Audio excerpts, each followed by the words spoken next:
অনেক কম খরচে মিলবে আধুনিক চিকিৎসা পরিষেবা। আর নয়া এই ভবনের নাম অনন্য।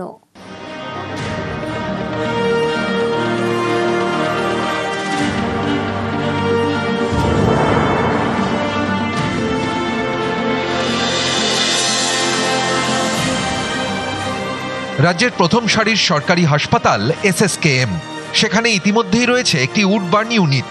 এবার উডবার্ন 2 পেল SSKM, যার নাম দেওয়া হয়েছে অনন্য। মঙ্গলবার উদ্বোধন করলেন মুখ্যমন্ত্রী Mamata Bandyopadhyay. Woodburn new building হচ্ছে, যেটা প্রাইভেট নার্সিংহোম, ভালো নার্সিংহোমকে টেক্কা দেবে। আমি ভর্তি হলেও যা টাকা দেবো, আর একজন ভর্তি হলেও সেই টাকাটা লাগবে। তার কারণ হচ্ছে এখানকার ডাক্তাররাই সেখানে চিকিৎসা করবেন। বেসরকারি ধাঁচে ঝাঁ চকচকে হাসপাতাল, অত্যাধুনিক পরিষেবা, ভর্তি হতে পারবেন সাধারণ মানুষ। বেসরকারি হাসপাতালের থেকে অনেক কম খরচে মিলবে আধুনিক চিকিৎসা পরিষেবা।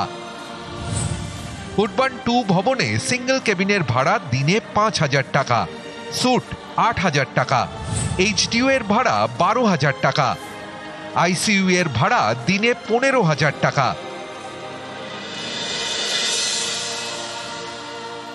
পিজি এখন 5-6টা হসপিটালকে সাথে নিয়ে কাজ করে, এবং যেটা একসাথে এতগুলো হসপিটালের দেখভাল করা এবং তাদের পরিষেবা দেওয়া, it's a very difficult task.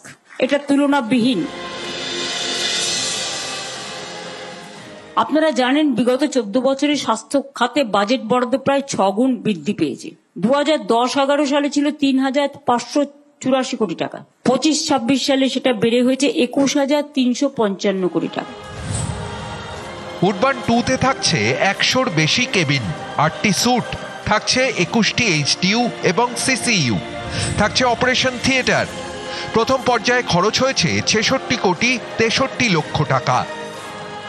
পয়সা দিয়েও এখানে লাভ আছে, যে বেডটা পাওয়া যাবে, তাতে শান্তিতে থাকা যাবে। না, পয়সা নিলেও সুবিধা আছে, কেননা আমাদের তো অনেক জায়গায় অনেক টাকা নেয়, কিন্তু বেড পাওয়া যাচ্ছে না। এরকম যদি সুবিধা পাই, সেটা আমাদেরই ভালো।